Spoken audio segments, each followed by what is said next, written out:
If you are a parent, how do you position your child for the future? Do you allow events to unfold naturally, allowing their career to take shape based purely on circumstance? Or are you intentional, ensuring they are positioned inside environments where influence is formed, inside networks where future leaders emerge? Because career outcomes are not shaped by ability alone, they are shaped by exposure, they are shaped by environment, they are shaped by networks. And if you're a young person thinking about your future, the same question applies to you. What path are you choosing? Are you positioning yourself only for employment, or are you positioning yourself for influence? Because we are entering a world where many traditional jobs will change. Artificial intelligence is accelerating. Automation is expanding. Entire categories of work will evolve, but one category remains constant: decision makers. Those who influence systems, those who shape institutions, those who lead. So the question becomes clear. Would you rather compete for opportunity, or would you rather be positioned where opportunity is created? To understand this properly, we must examine the institutions that historically prepared individuals for positions of influence, institutions most people rarely discuss: finishing schools. This is Global Campus, and today we examine finishing schools, their origin, their purpose, and what they reveal about how leadership systems actually function.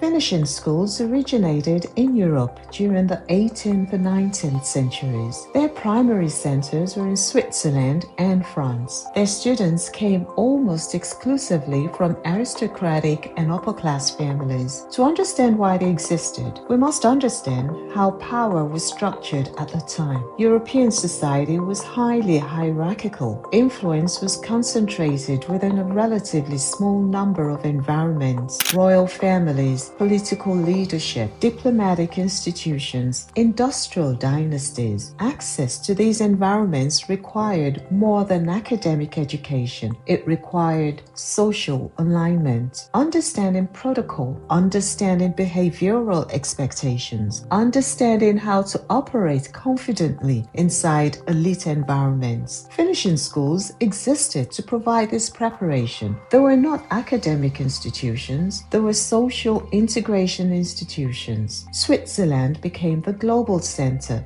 for finishing schools for specific structural reasons: neutrality, political stability, security, and trust. Elite families from across Europe could send their children there without political risk. Students did not attend finishing schools to gain academic knowledge. They attended to gain social positioning, to prepare for integration into environments of influence. Historically, finishing schools primarily trained women. This reflected the structural reality of leadership pathways at the time. Men were prepared for leadership through different institutions: elite boarding schools such as Eton and Harrow, military academies such as Sandhurst, elite universities such as Oxford and Cambridge. Women were often excluded from formal leadership roles, but they still played critical roles within elite systems through royal marriage, diplomatic representation, social leadership, cultural influence. Finishing schools prepared women for these environments.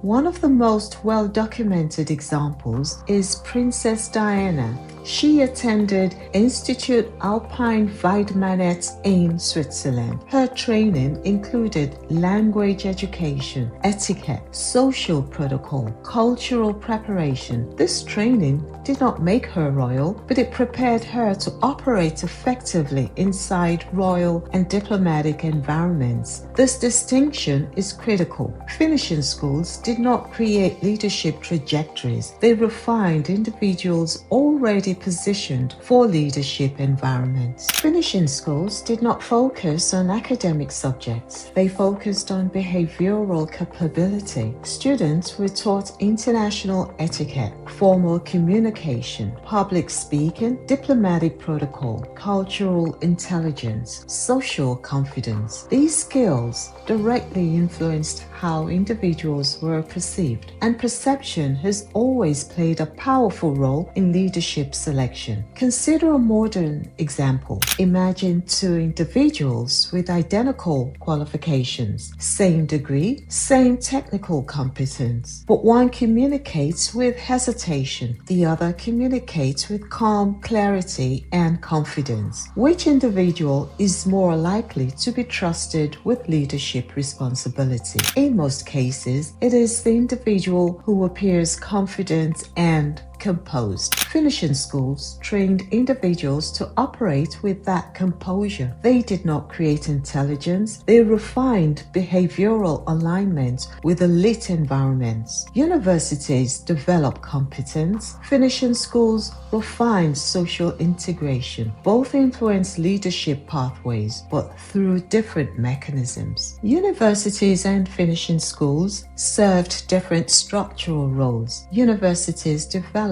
intellectual capability. They provided academic training, professional qualification, technical expertise. Finishing schools refined behavioral capability. They provided social preparation, communication confidence, integration into elite behavioral environments. To understand this clearly, consider a modern example. A university education teaches you how to build a system. A finishing school education teaches you how to confidently present that system to decision makers. Both matter, but they influence leadership through different pathways. Universities influence competence. Finishing schools influence integration, and integration often determines access. Peter Mandelson provides one of the clearest modern examples of how elite leadership pipelines function. He was born on October 21st, 1953 in London. His father, Tony Mandelson, was politically active and worked in advertising, but the most important influence in his early life was his grandfather, Herbert Morrison. Herbert Morrison served as Deputy Prime Minister of the United Kingdom from 1945 to 1951. He also served as Home Secretary and Foreign Secretary. This meant Mandelson grew up inside an environment already connected to political power. He did not need to discover elite political networks. He was born into proximity to them. He later attended St. Catherine's College, Oxford, where he studied philosophy, politics, and economics. Oxford PPE is one of the most powerful political leadership pipelines in the world. It has produced multiple British prime ministers: Margaret Thatcher, Tony Blair, David Cameron, Boris Johnson. Oxford provided Mandelson with three critical advantages: intellectual credibility, network integration, institutional legitimacy. After graduating, he entered the Labour Party. He became one of its most influential strategists. He played a key role in Labour's victory in the 1997 general election. He later served as Secretary of State for Trade and Industry, European Commissioner for Trade, and Secretary of State for Business. His leadership trajectory did not require finishing school attendance because his family background, university education, and political integration performed the same structural function. This illustrates a critical principle. Finishing schools were one pathway into elite systems. Elite universities and institutional integration became more powerful modern pathways. Finishing schools declined in visibility during the 20th century. University education expanded. Leadership pathways became more merit-based. Elite universities absorbed many finishing school functions. They now provide academic training and network integration. Finishing schools did not disappear. Their function evolved. Today, similar training exists in executive coaching programs, leadership academies, diplomatic training institutions. The structure changed, but the function remained. Finishing schools did not create leaders. They prepared individuals to operate inside elite environments. Today, elite universities, political institutions, and leadership ecosystems perform much of that same function. You might wonder why I used Peter Mandelson as an example. He did not attend a finishing school, Yet, despite controversies that led to his resignation from senior roles, he returned. He was reappointed.